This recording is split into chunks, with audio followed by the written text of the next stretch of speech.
Welcome to the Nightly Strange. Welcome to Nightly Strange, ladies and gentlemen. I am your host, D-Mac Uno, live and direct from my mama's basement. How's everyone doing today? Hope everyone had a good Labor Day weekend. If you had to work, I guess you really got the meaning of Labor Day. First of all, I want to talk about something that's really upsetting me right now. Facebook Marketplace. First of all, I don't understand why people want to try to resell their stuff for $10 less than what they bought it for. Let me explain this to you, ladies and gentlemen. If you bought something electronic when it first came out, as soon as you open that box to that electronic device, the price of it cuts down to half. As soon as you use that electronic device, it loses 20% more. So check this out. If you paid $100 for whatever you bought that's electronic, I'm not gonna pay you $90 for your used shit. Second of all, let's talk about this. Every time I try to buy something from somebody in Port Orchard, they tell me to meet them somewhere. And I knew I should know the jig is up because they only want $10. You know, that's enough for a hit. And I get there and I wait about 20 minutes, then I'm like, I'm out. I'm leaving.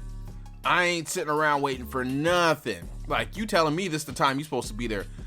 One time I tried to buy a terabyte external hard drive. It's 2 terabytes. I knew it was stolen because they only wanted $10 for it. Ooh, excuse me. Rice Krispie treat.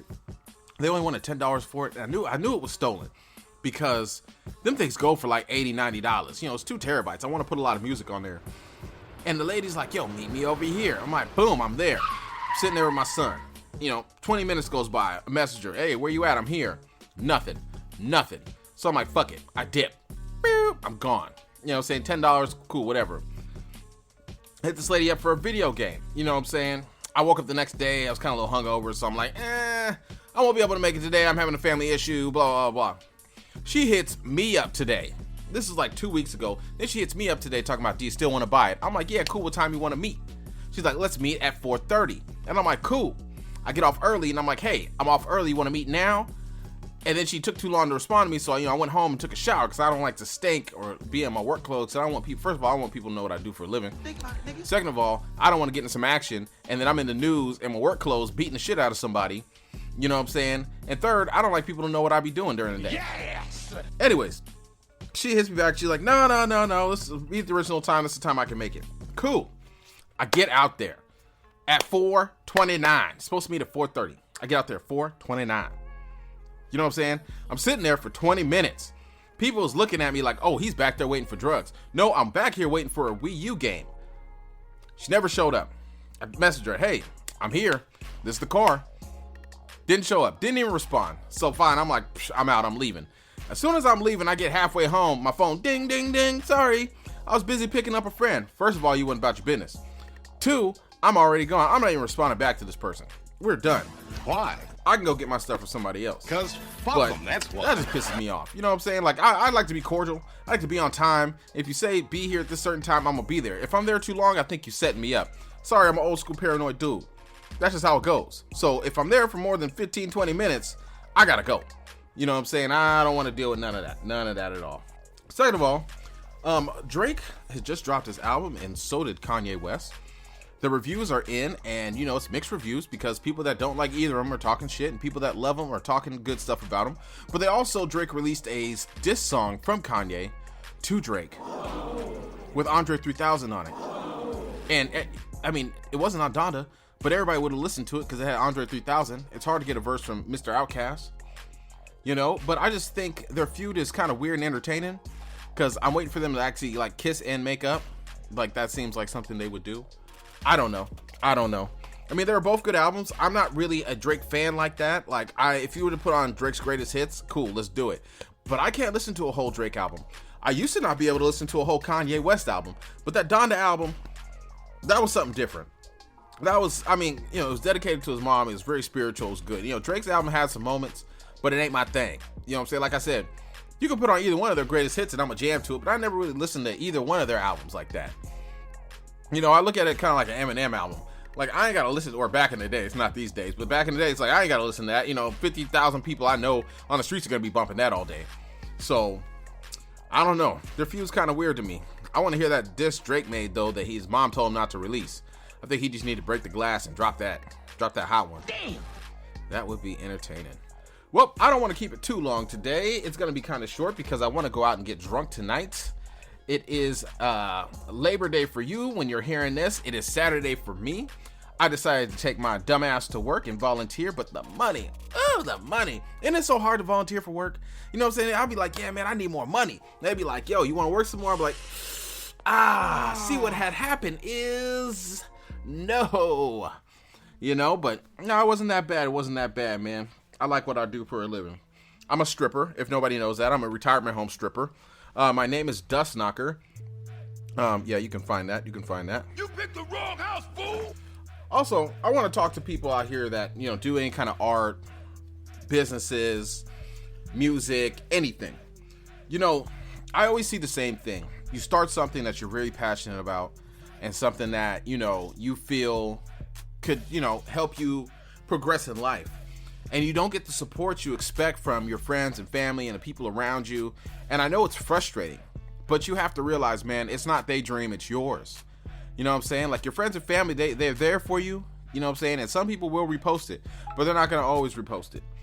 You know what I'm saying? So what you got to do is find fans. Find people that like your stuff. Find people that are in that kind of wave. You know what I'm saying? But you want to be cautious of all the people that are going to start posting your stuff after they see it working. Now, let me tell you a cautionary tale of mine. I was out in Seattle doing my thing, musically, you know, making moves, doing it heavy, you know what I'm saying? And as soon as people around me saw what I was doing, there was like a group of people that came around and they was like, hey man, can I get down with you? I see what you doing. Let's make the moves. And me trying to be friendly and help people out around me, I said, yeah, let's do it.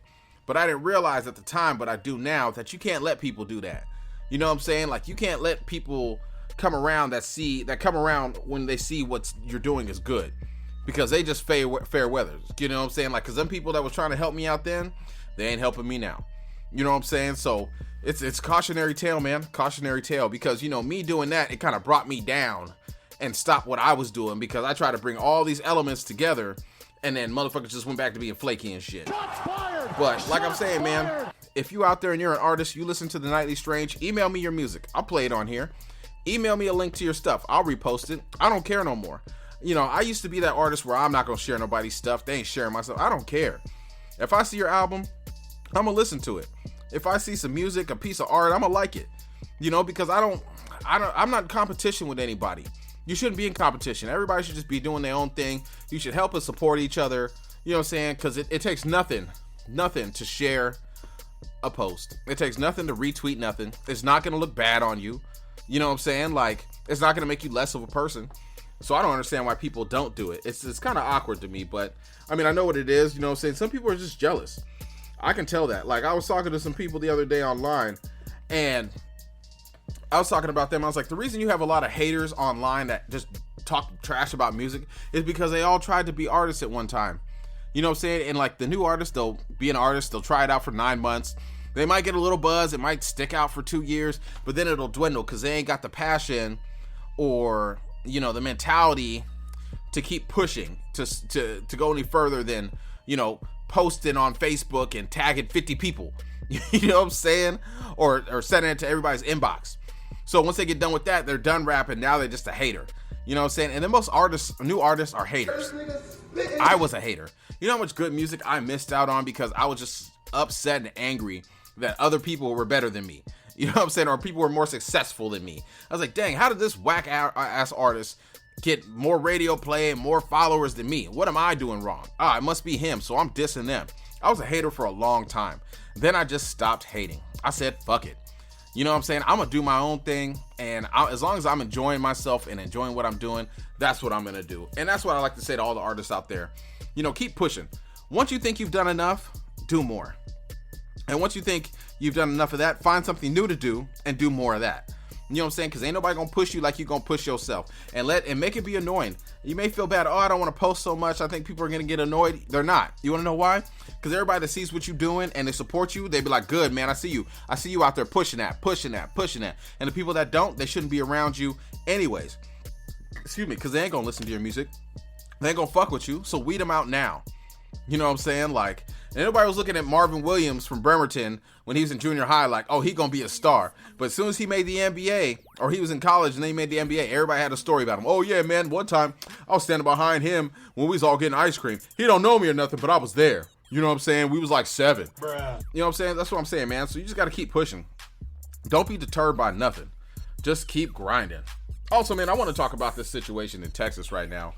This is crazy. So they put a ban on abortions for after 6 weeks. That's ridiculous. That's like conception. That's like as soon as you find out you're pregnant, you can't go get an abortion. This is the advice I have for all the women in the United States about this topic.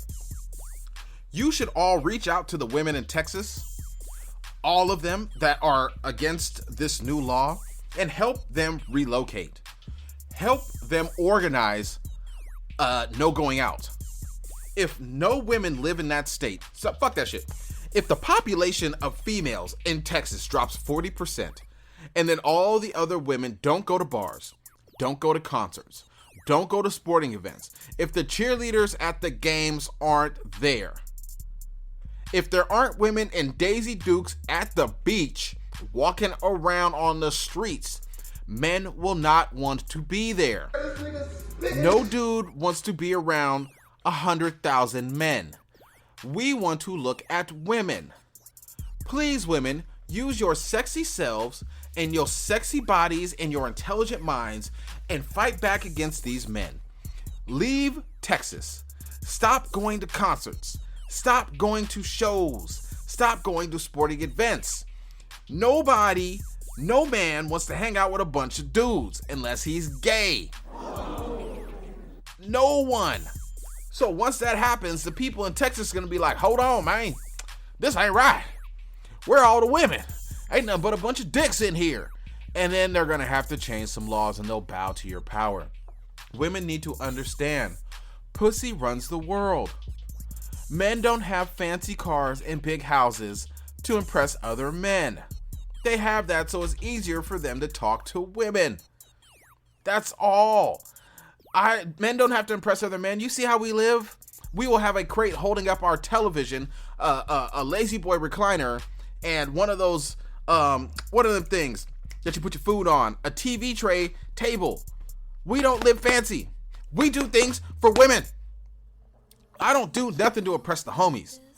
I don't care what my homies think about me. I don't care if my homies look at my shoes and say they busted. It don't matter. I'm doing things so it's easier for me to get some poo-tang. Ladies of Texas, please, I stand with you. I stand with all the women in the United States and in the world. Use the power of your nookie for good and strike down these old men. And once again, we need to get rid of all these retirees making all these damn laws. That's what we need to do. We need to make a law where if you're a retiree, you can't be a public official. You can't be a governor. You can't be a mayor. You can't be president. You can't be a senator. You can't be a congressman. What is somebody that's 85 years old gonna tell me about how I'm about to live today? They gave us $1,200 checks thinking we was gonna be balling. Bitch, that's rent. The fuck? Yo, that's not even rent. That's a piece of rent. $1,200 for 3 months until you find, because they were born in the 30s. $1,200 to them is a lot of money. You know how many chicken sandwiches they could buy back then? How many cheeseburgers?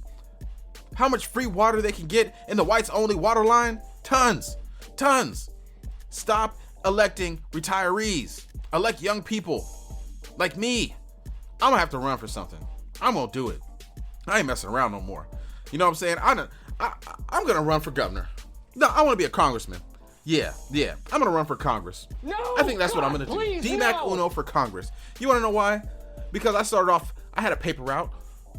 I worked at a fast food restaurant. I've worked at Walmart, Toys R Us, RIP, Kmart, Ross.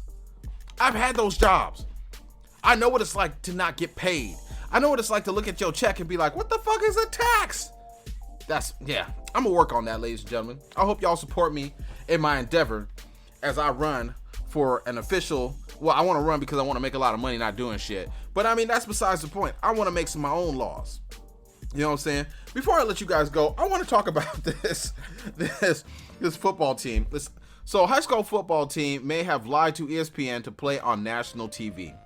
Now, there was a team called, the place is supposed to be called Bishop Sycamore. And I'm going to read the article to you. Hold on, I'm going to read it to myself so I don't slip up.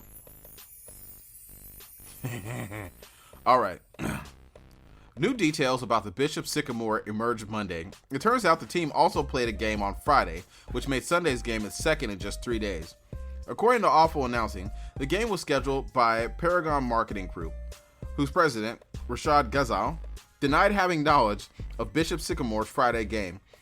Ghazal also said the company did not do due diligence in researching the team. What? The outlet also confirmed that the Ohio High School Athletic Association doesn't recognize Bishop Sycamore as a legitimate high school, and their physical location, practice facilities, and roster eligibility could not be verified. The team's head coach, Roy Johnson, also allegedly has an active arrest warrant thanks to fraud charges, while many of the players are said to have already graduated high school, which essentially means a bunch of adults got rolled by some high school kids. Now, excuse me. They played a game against the team. This is me just talking. They lost 58-0. Most of the dudes should have been in junior college. And this is just a wild story. Like, how do you play ESPN like that? But ESPN, I don't know, man. But I just thought that was wild. Like, your coach could be coaching you, the cops just come and arrest him. And then you still got beat by a bunch of high school kids. Like, bruh. I just thought that was funny. I wanted to share that with everybody. So, a friend of mine comes by the house. And she's telling me this wild story about how these people were at AM/PM, you know, having this fight and cars were getting hit and all this wild stuff. And I'm like, man, that's a crazy ass story. And she's like, yeah, the person in there that was working was like, you know, I'm not going to call the police. And I'm like, wouldn't you want to call the police? I'm like, you didn't videotape it? She's like, nah. So I'm like, all right, cool. So I go to this Crime Watch page they have on Facebook in my city. Because everybody always asks, hey, this is going on over here, this is going on over here. Does anybody know about it? And from my knowledge, the police don't even do nothing about none of this stuff. Like around Christmas time, for example, there's the same lady in the same car going around stealing people's packages off their porch. Everyone knew the car. We actually figured out where the lady's house was. The police weren't doing nothing about it, even though neighbors had videotapes of the lady stealing items from people's yards. And so someone finally found the address, you know, and popped the tires. So I'm thinking nothing of it. So I asked the page, I'm like, hey, does anybody know about the riot that happened at AM/PM? No one answered it. Everyone just had like weird jokes and all kind of weird stuff to say about it. So I thought nothing of it. Anyways, I'm sleeping. My mom's outside gardening and shit. And a police officer gonna come to my house. Talking about, do you have any information about this AM/PM thing? My mom's like, he ain't even here. You know what I'm saying? Good looking out, Mom Dukes. Good looking out. You know what I'm saying? But that kind of bothered me. Like, bro, don't roll up to my house. I ain't got no information. In the wise words of the great poet, Eazy-E, don't quote me, boy, because I ain't saying shit. And besides, I don't know shit. And if I did, I wouldn't tell you no way, because it's none of my fucking business. Anyways, I had to share that with everybody. Once again, like I said, I was going to keep it short and simple today. It's just me. And like I said, I want to go out and have a little party because I got 2 days off, baby. 2 days. Once again, ladies and gentlemen, I'd like to thank everybody for tuning in to the Nightly Strange. If you have a question or you'd like to be a guest on the Nightly Strange, please feel free to email us at nightlystrange@gmail.com. If you'd like to donate money, you can send it to Cash App DMAC Uno. I'll make sure it gets to the show, and I will give you a shout out for sending us some ducats for the show. Once again, ladies and gentlemen, I'm your host, DMAC Uno. And also, if you need some beats, don't be afraid to hit up Kilo Keyz on the track. That is the maestro. That is the sound that you hear on every episode. And you need to hurry up because pressure break on up. Once again, ladies and gentlemen, I am DMAC Uno, and this has been the Nightly Strange. Have a good week. You're welcome to the Nightly Strange. Thanks, God.